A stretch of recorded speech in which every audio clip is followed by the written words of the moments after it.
전쟁이 좋으냐 평화가 좋으냐라는 것만큼 어리석은 질문은 없습니다. 답은 당연히 평화이기 때문입니다. 문제는 이를 비틀어서 이용하려는 세력이 있다는 것입니다. 그들은 전쟁 공포 마케팅으로 정치적 이득을 얻거나 적에게 굴복하는 것이 현명하다고 국민을 속입니다. 그들에게 묻겠습니다. 당신들이 말하는 방법으로 평화를 지킨 적이 역사상 단 한 번이라도 있나요? 이렇게 물으면 자기들도 헛소리하는 걸 아니까 버벅대기 시작할 겁니다. 평화는 강력한 힘, 즉 억제력에 의해서 달성된다고 하는 것은 진리입니다. 적이 도발해오면 이를 강력하게 응징하겠다는 나의 의지와 능력이 확고하고 적이 이를 믿어주면 평화는 유지됩니다. 사이비 평화 세력들은 억제가 아닌 굴복으로서 평화를 얻을 수 있다고 합니다. 이는 전쟁 초대장이고 노예 계약서입니다. 2016년 문재인 전 대통령은 가장 좋은 전쟁도 가장 나쁜 평화보다 못하다. 그리고 최근 이재명 전 대표는 가장 더러운 평화가 이기는 전쟁보다 낫다고 했습니다. 매국노 이완용이 조선의 평화를 위해서 일제에 굴복하는 게 낫다는 소리와 같은 이야기입니다. 두 사람은 5,000년 동안 우리 민족의 위대한 국난 극복사를 부정합니까? 6.25 전쟁을 위시해서 3,122회 북의 도발에 맞선 호국영령은 어떻게 생각하십니까? 구한 말에 우리는 사실 일본에 맞설 힘이 없었습니다. 지금 대한민국 어떻습니까? 북한보다 국력 50배죠. 막강한 한미동맹이 있죠. 많은 자유우방이 있습니다. 북한을 압도하고도 넘칩니다. 그런데 굴복하자고요? 이쯤 되면 당신들은 이완용보다 몇백 배, 몇천 배 더 매국노라고 해도 할 말이 없을 겁니다. 그런데 이들이 왜 이런 황당한 말을 할까요? 무지해서? 아니면 정치적 이득을 얻기 위해서? 아니면 반국가적 사상에 매몰돼서?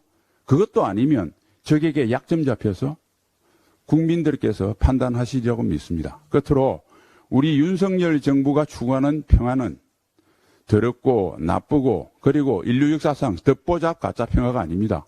강력한 힘을 바탕으로 하는 아름답고 당당하고 인류 역사상 한 번도 예외 없이 증명이 된 진짜 평화. 어제 국방부 감사에서 최근 국민들을 충격에 빠뜨린 육사 교과과정 개편, 국군의 정신적 뿌리를 훼손시킨 이 잘못된 행위의 몸통이 문재인 대통령임이 드러났습니다.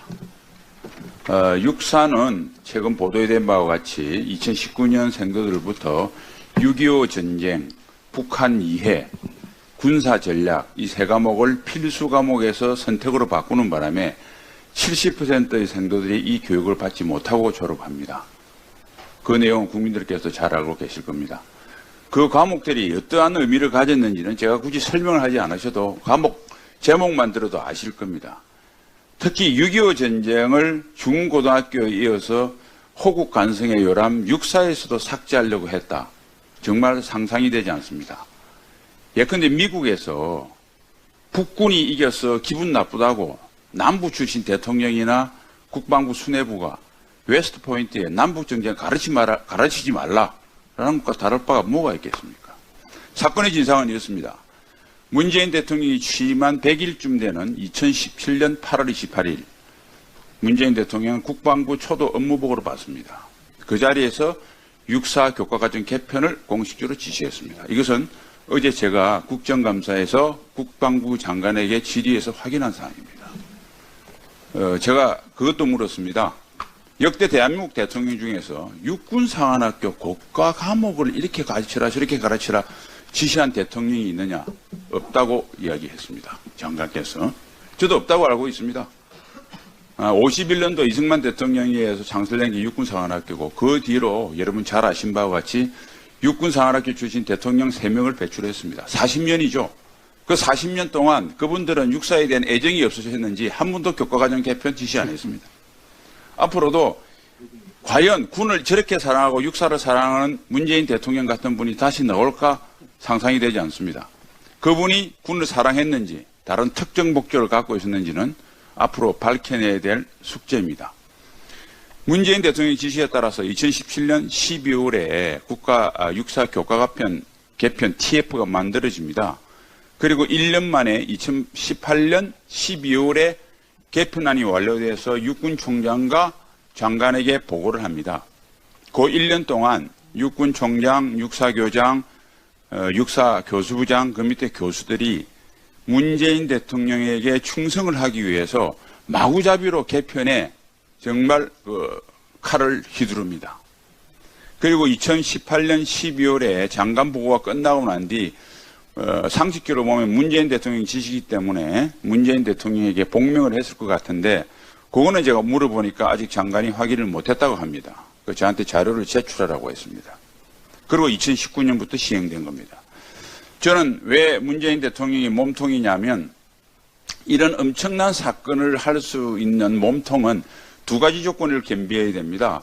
그것을 할 수 있는 힘이 있어야 됩니다. 즉, 그 세 과목을 배우고 육군상학교를 졸업을 했고 성공적인 군생활로 육군 참모총장까지 된 사람이 그런 황당한 짓을 따르게 할 수 있는 힘을 가진 사람은 대한민국의 대통령밖에 없습니다.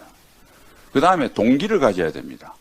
잘 아시다시피 공산주의자 간첩 신영복을 존경하고 6.25 남침의 주역인 김원봉을 국군의 뿌리라고 그러고 공산주의자로서 물론 독립운동을 했지만 자유시 참변 및 레닌으로부터 소련 군복과 권총을 부여받은 홍범도 흉상을 육군상학교에 걸으라 그러고 소련 군복과 권총을 그대로 찬 흉상입니다.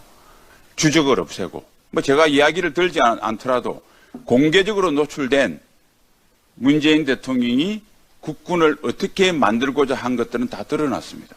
확실한 동기를 가졌죠. 힘과 동기를 가진 문재인 전 대통령이 바로 몸통이다. 저는 이렇게 이야기를 하고요. 이 문제를 다시 한번 제기하는 이유는 다시는 이런 국군 통수권자가 이 땅에 나와서는 안 된다. 둘째, 이런 통수권자가 나오더라도 한평생 군복을 입었으면 군인들이 당당하게 도덕적 용기를 발휘해서 고언을 해서 이를 막아야 된다.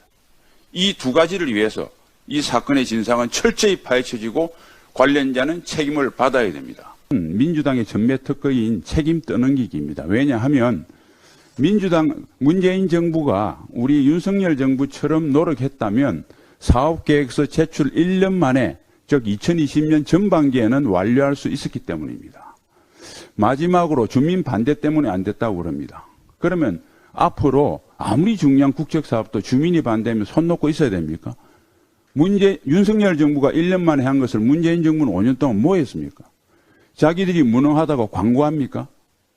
결론적으로 문재인 전 대통령은 가장 치명적인 위협인 북핵 위협으로부터 우리 국민을 보호할 수 있는 사드 운용을 정상적으로 운용되는 것을 방치했습니다. 이는 국민의 생명과 재산을 보호한다는 헌법이 대통령에게 부여한 제일 중요한 임무를 외면한 것입니다. 최악의 직무유기입니다. 문 전 대통령은 한 번도 경험해보지 못한 최악의 국군 통수권자였습니다.